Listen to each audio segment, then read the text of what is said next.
What's the story, everyone? How are we all getting on? Welcome back to the channel. Today we're going to be speaking about Manchester United because Manchester United look like, after almost 10 years of mediocrity since Sir Alex Ferguson retired, Manchester United look like they might be about to get their act together, and they look like they might be slowly arriving back to the top table. Now, I'm not talking about footballing terms. I'm not saying that, Man United are going to go on an incredible run between now and the end of the season and finishing in the top four, or win an FA Cup, or do something miraculous between now and the end of the season, or even next season. This is more so what's happening behind the scenes with Manchester United, because I'm sure, as many people would have seen in recent reports and recent media, news outlets and everything else, Dan Ashworth is set to come in as the sporting director with Manchester United, leaving his role at Newcastle United. Dan Ashworth done an incredible job at both Newcastle and also at Brighton. He's been in charge of Brighton when they've made some of their best signings known to date, in the terms of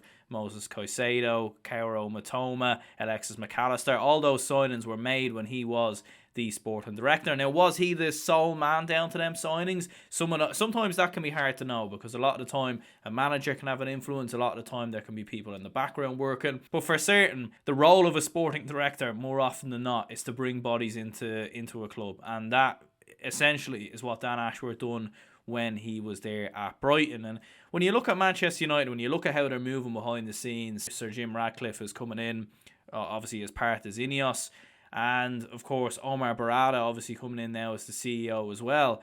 Like, Manchester United look like they're really about to finally get their act together after, as I was saying, like 10 years, 11 years of mediocrity really for Manchester United. They've had a couple of moments here and there. They've had a couple of little sparks. They've had a couple of trophies here and there, like FA Cups and League Cups.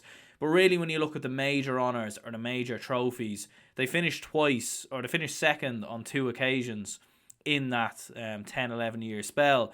But in reality, they've never come close to winning the Premier League. They've never come close to winning the Champions League. Like, they've looked a mile off even getting into the Champions League at the best of times. And yeah, like, I think for Manchester United, when you look at the size of the club, the fan base, talk about them maybe either building a new stadium or potentially renovating Old Trafford completely, I think the future is bright for Manchester United. And I think the future for Manchester United, especially as a rival fan, as a Liverpool fan, it's a little bit scary, to be honest with you, because like the last 10-11 years have been absolutely brilliant as a Liverpool fan, and I'm sure most rival fans would agree, because it's been very enjoyable seeing how bad Manchester United as a football club have become, both on the pitch and off the pitch. I mean, thank God for the Glazers. I mean, goodness me, because like for large parts of my childhood, and maybe for some others watching this, like, Man United were the team. They were the team in terms of winning major trophies. Sir Alex Ferguson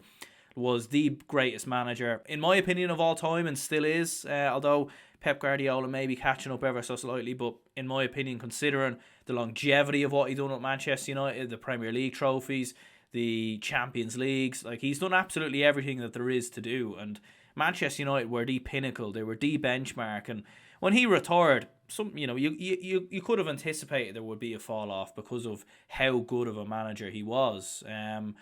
But to be honest, I don't think anybody anticipated what was about to happen with Manchester United, in terms of them going from being the absolute pinnacle to being an absolute laughing stock and a banter club. And that's essentially what Manchester United have become over the last sort of 8, 9, 10 years. And they've had multiple different managers, multiple different strategies.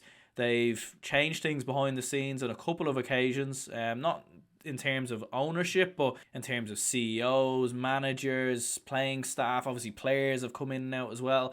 So there's been multiple things going on with Manchester United. They've tried on a few different occasions to try and fix things. But ultimately, look, I think the Glazers have finally recognised that they are not the people to take Manchester United forward as a business, in terms of a sporting entity. And Sir Jim Ratcliffe has come in. And look, it's an interesting one with Sir Jim, because when you look at the job he's done at Nice so far, obviously on a completely different spectrum. Nice and Manchester United are two completely different football clubs in terms of fan base, expectations, goals, objectives, everything else.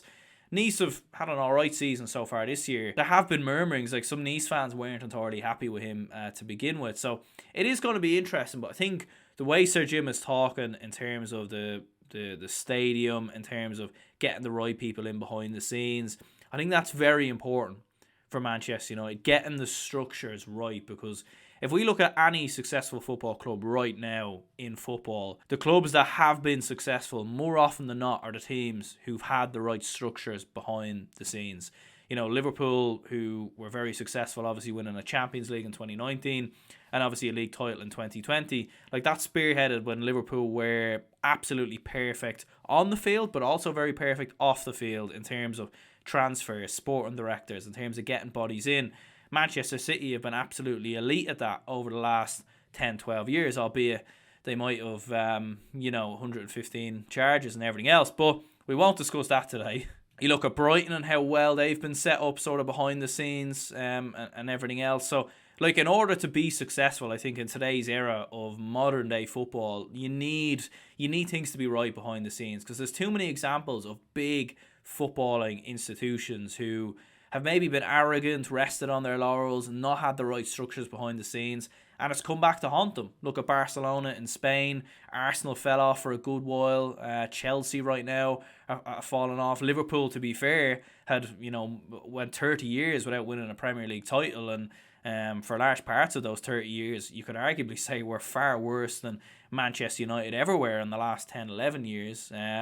So there's multiple examples up and down England in the Premier League and across Europe as well. So getting those structures right, I think, is the first step for Manchester United. And with those structures being right, with facilities being improved and everything else, I think we remember when Ronaldo was doing his interview with Piers Morgan and he was talking about the facilities being terrible and everything else. Like, I do think those things are vitally important for modern day Premier League footballers and Premier League clubs. With everything fixed and everything sort of back up to speed and the stadium renovated, look, and that will take a while, of course. It might take a few years really before you see everything sort of kick into gear with Manchester United. But I do look at them and I think of the fan base, I think of the size of the club, the revenue that they generate, even when they've been very poor, the players that they'll always attract because of the history of the football club.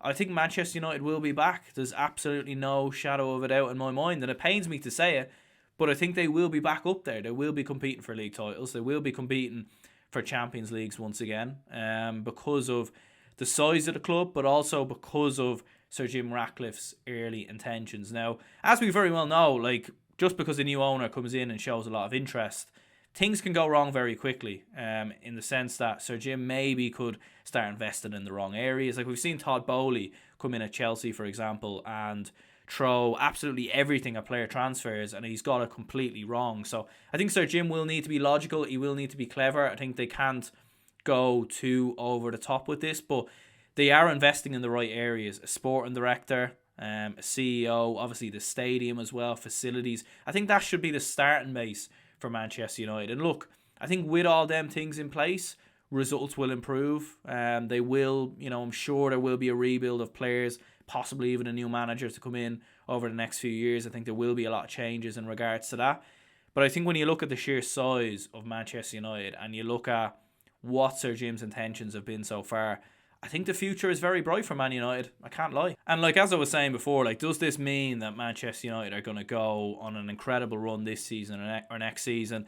Probably not. It's very, very hard to know. And I think I'm speaking more like 2, 3, maybe 4 years down the line, because when you look at sort of the structures that were put in place for Manchester City, Manchester City probably didn't really start sort of dominating really until Pep came in. I know they won a couple of league titles here and there, but it took a while before they really kicked on. Even Liverpool, to a certain extent, when Klopp first came in and the new sort of regime was put in place with Michael Edwards and everything else, that took a while for Liverpool really before they could kick on.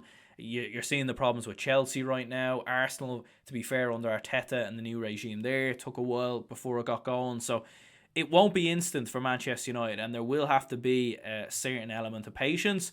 But I think if they are patient, and to be fair, their fans, I think, will be patient considering the last 10 or 11 years that they've had, there is a strong case that Manchester United get back to the top table. I've no doubt about it. Let me know in the comments down below, what do you think about Manchester United? What do you think about the likes of Dan Ashworth, Omar Barada, of course Sir Jim Ratcliffe coming in as well?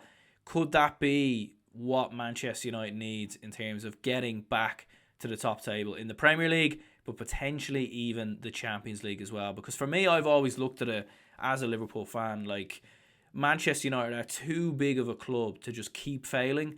And it's taken them a while to realise it. Like, finally now they're making changes and everything else. Because I think for a long time, it was just sack managers, bring new managers in, get rid of the players, bring new players in, maybe bring a new CEO in. But ultimately, the problems are still there with the Glazers. Now that, like, the Glazers are still there, fair enough, but Sir Jim is obviously going to be in charge of all sporting elements of Manchester United. And I do think in time, the Glazers probably will relinquish the remaining shares in the football club, and Sir Jim will become I think he's already the majority owner now, but I think he'll become like even more so. Like, he'll have an even more bigger stake than he already had. But let me know in the comments down below, what do you think about Manchester United? Will they get back to the top table in terms of some of the new changes that are happening? If you enjoy this content, hit the like button and subscribe if you haven't already, and I'll see you when I see you.